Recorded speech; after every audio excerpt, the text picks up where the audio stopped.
viewed as a business decision to ink a longer deal. And yesterday afternoon, Gordon Hayward opting out of his $34.2 million deal with the Celtics for the 2020-2021 season, making him an unrestricted free agent beginning at 6 p.m. Eastern this evening.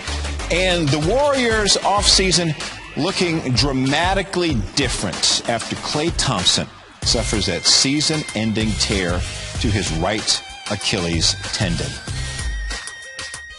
Brian Windhorst has much more on this story. Brian, how's the Warriors front office approaching the season after this Klay Thompson news?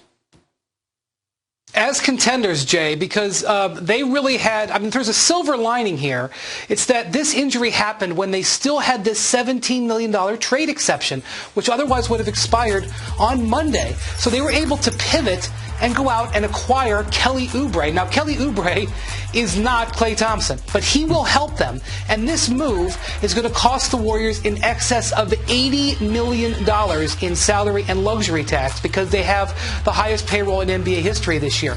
They don't make that move unless they think they are a contender. So while this was a setback, the Warriors were able to pivot, and they did have the financial backing from ownership to try to save where they are, where they are this season. Yeah, they're getting a good player. Kelly had a really good season last year. Brian, elsewhere, the free agency market just got a huge addition to it as Gordon Hayward is opting out of his $34 million contract with Boston. He's now in line to become an unrestricted free agent. The 30-year-old forward played 3 seasons in Boston, a time marked, as we all know, by some significant injuries. So, Brian, what is his next move? Yeah, so he has been, well, not he, but his agents has been sort of looking around the league where he could go before making this decision. And it's not 100% clear where he's got a landing spot, but the expectation is he has a landing spot opting out of $34 million.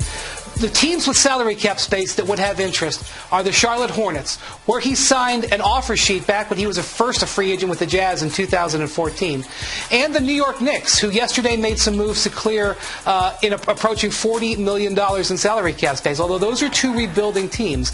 A team that could be out there for him is his hometown Indiana Pacers, but they don't have salary cap space, and so they would have to work out a sign and trade with the Celtics. Not impossible, but complicated. And I'm also not going to rule out that he goes back to the Celtics on a different deal that is longer term.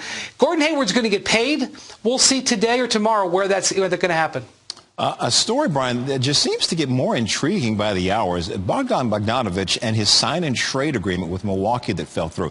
Bogdanovic then planned to enter restricted free agency, and the league is now